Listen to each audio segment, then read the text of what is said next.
सभी को मेरा प्रणाम।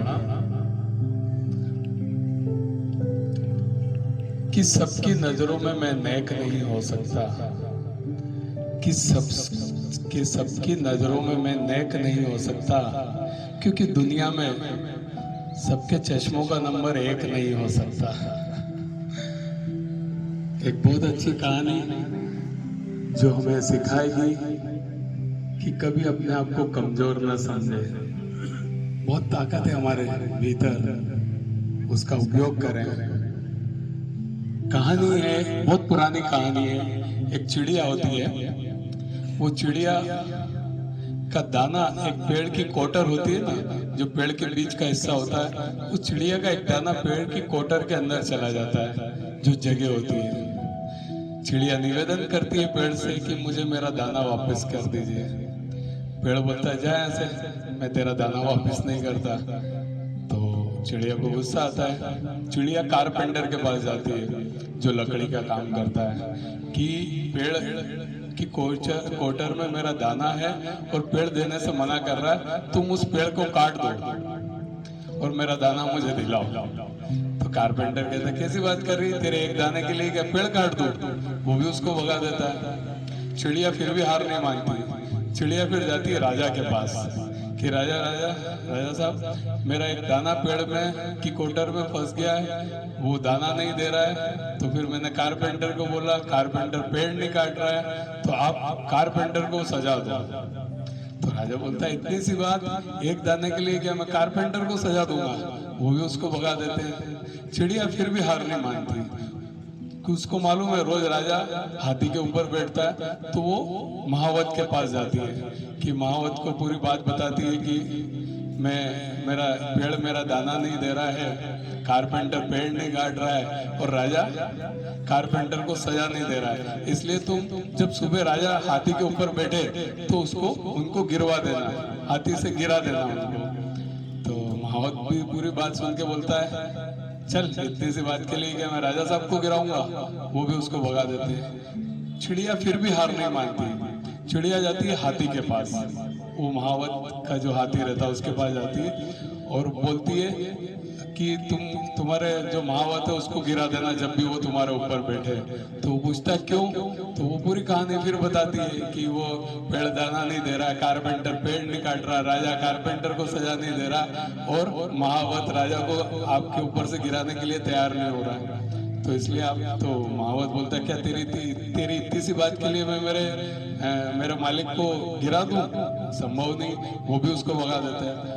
लेकिन चिड़िया फिर भी हार नहीं मानती। चिड़िया जाती है चींटी के पास और चींटी को बोलती है, पूरी कहानी यही बताती है, और बोलती है तू हाथी की सूंड में घुस जा। तो चींटी भी सुन के बोलती है कि नहीं, मैं तो ऐसा नहीं कर सकती, तुम्हारी इतनी सी बात के लिए मैं हाथी की सूंड में क्यों घुसूं? तो हाथी की सूंड में क्यों घुसूं? तो फिर चिड़िया को अब आ जाता है गुस्सा, वो अपना रौद्र रूप ले लेती है और बोलती है कि देख, अगर तेरे मेरी बात नहीं मानी तो मैं तेरे को अभी यही दबा के तेरा जीवन खत्म कर दूंगी।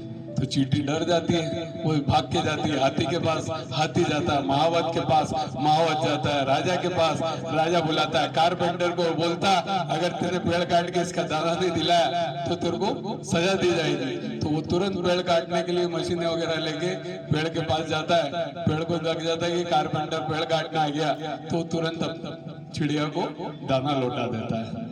तो इस कहानी से हमें ये शिक्षा मिलती है कि आप क्या हैं इससे फर्क नहीं पड़ता, लेकिन आप कभी भी अपने आप को कमजोर न माने। हर परिस्थिति में अपना संघर्ष जारी रखें, निश्चित ही सफलता मिलेगी ही मिलेगी। इस कहानी से हमें यही शिक्षा मिलती है। हम क्या होता है, कई बार छोटी मोटी परिस्थितियों में ही हार मान जाते हैं कि अरे नहीं, हम तो नहीं कर पाएंगे, हमसे तो नहीं होगा, और ये तो पॉसिबल नहीं है, ये नहीं वो नहीं है। लेकिन देखिए, चिड़िया ने अंत तक हार नहीं मानी और अपना दाना लेके ही छोड़ा। तो ठीक इसी तरह हमें भी जीवन में इस बात को लागू करना है कि हर परिस्थिति में लड़ना है और अपने सफलता को हासिल करना है। एक सुंदर सी कविता और उसके बाद में हमारी दीदियों के कुछ अनुभव सुनेंगे, उसके बाद अगले प्रयोग में प्रवेश करेंगे।